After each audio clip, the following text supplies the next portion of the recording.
Okay, we have a cheap sub $50 scope here. Had a big problem. Picture will be kind of added in. The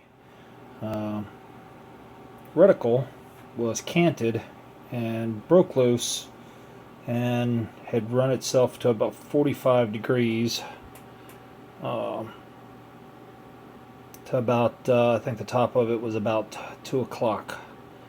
So did a little online research and discovered that this is an easy fix for these cheapos, and so now you can see I've got it back about as close as it's going to get without being overly precise. Okay, the piece that we're worried about here, since your reticle lens is in this last half here,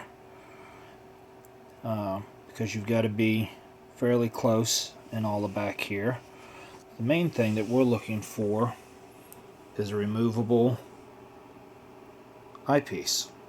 Okay, see if we can get a good focus in here at close. It probably won't, but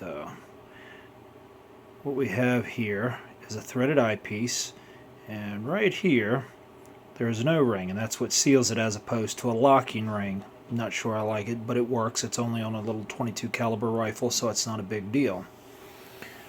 Okay, then we come over here, and of course you can see, kind of sort of, let's see, maybe with the white background you can get a good, no, not really.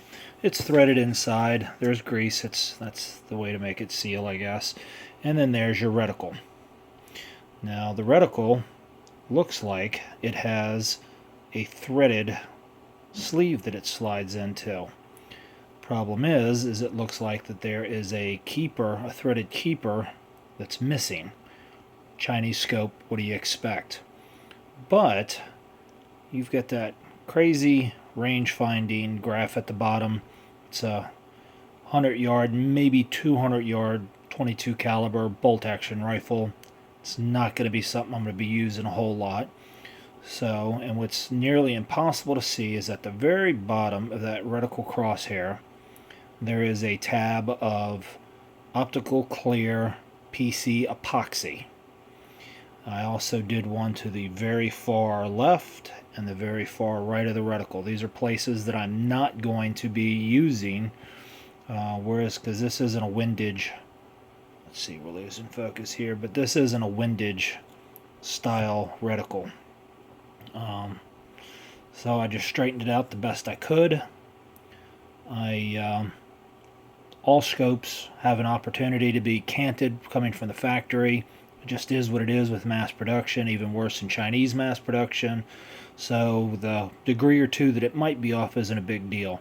I've got a leveling tool that I can level to the breech, and then of course there is a tool that you can use that's a line sight that you just visually line up. Normally you would just put a level on top of the turrets right here, level the turret, but since we're not 100% sure where the reticle is going to be, I'll do it that way there. Not going to be able to get to the range this weekend, so the next chance I get, once I get this sighted in, I'll also be testing some ammo, so we'll have an update for then.